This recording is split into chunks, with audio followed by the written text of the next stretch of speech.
Hello guys, welcome to brothers with sports. আজকে আমরা কথা বলবো 2026 ফিফা ওয়ার্ল্ড কাপ বাছাই পর্বে আর্জেন্টিনার পরবর্তী দুইটা ম্যাচের স্কোয়াড।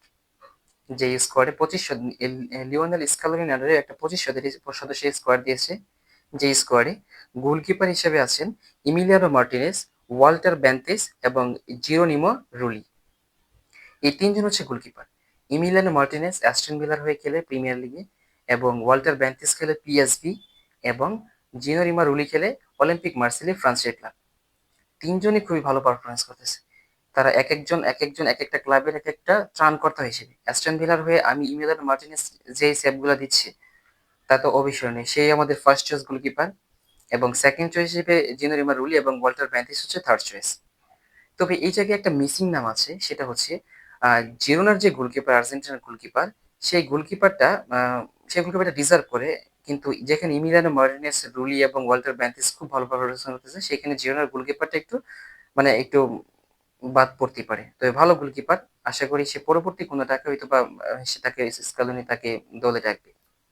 এবার যদি আমরা একটু ডিফেন্ড ডিফেন্ডার নিয়ে মানে ডিফেন্স লাইন নিয়ে কথা বলি, তাহলে সেখানে স্কোয়াডে আছে Nahuel Molina, Montiel, Cristian Romero, Otamendi, Lisandro Martinez, Tagliafico, um, Nehuen Perez এবং লিওনার্দো বালের্দি।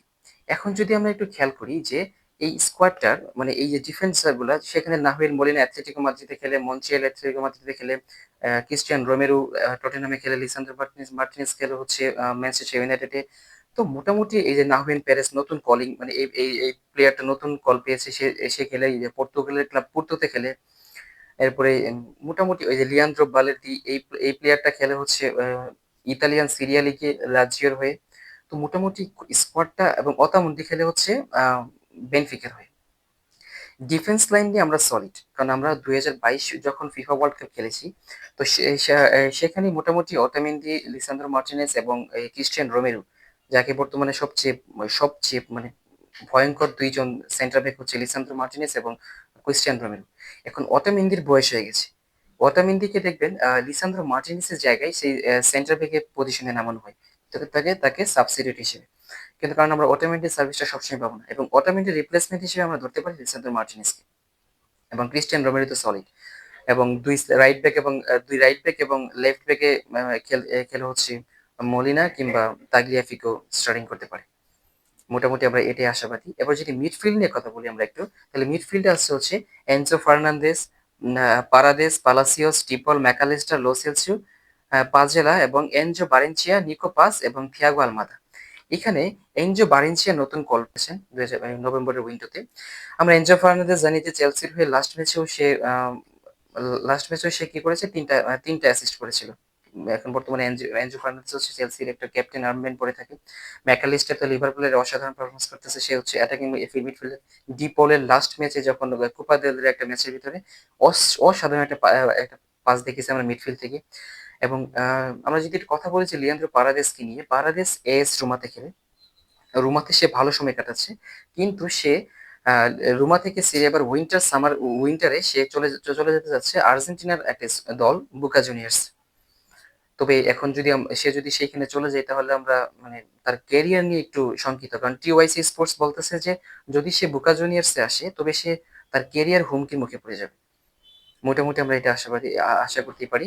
এবং যদি অ্যাটাকিং মানে আর্জেন্টিনার সবচেয়ে সলিড অ্যাটাকার কে কে আছে, কে কে আছে সেটা নিয়ে যদি কথা বলি, তাহলে হচ্ছে Messi, Alejandro Garnacho, Nico Gonzalez, Alvarez, Martinez, Valentin Castellanos, এবং এটাই যে এই কয়েকজনই আছে 25 সদস্যের অ্যাটাকিং মিডফিল্ডার, এই কয়েকজনই আছে। আমরা যদি দেখি যে লিওনেল মেসি লাস্ট ম্যাচেও আটলান্টার হয়ে এমএলএস একটা 65 মিনিটে গোল করার পরও তার দল বাদ পড়েছে, এটা তার মানে এখানে নিকো গঞ্জালেস দলের সঙ্গে যোগ দিবে না।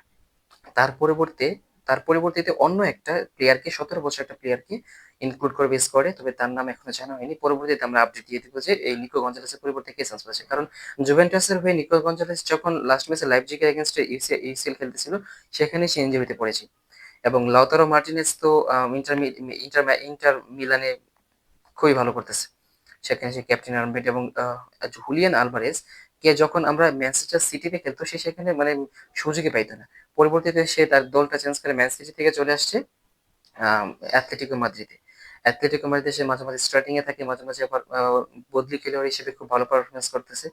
আশা করি সে গেম টাইম পাচ্ছে। প্রকৃতপক্ষে সে ম্যান সিটি ছাড়ার একটা কারণ হচ্ছে গেম টাইম পাওয়া।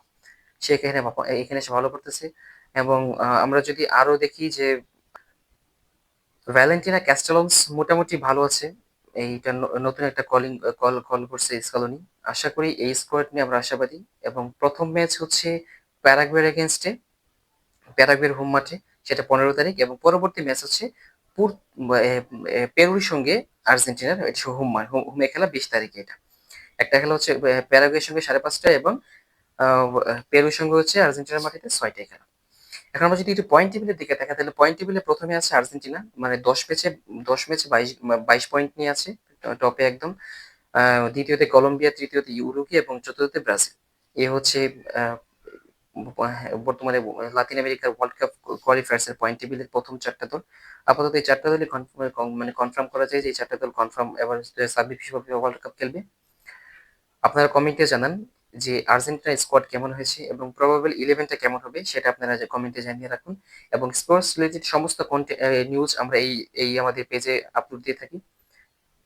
সবাই সুস্থ থাকুন, ভালো থাকুন। আল্লাহ হাফেজ।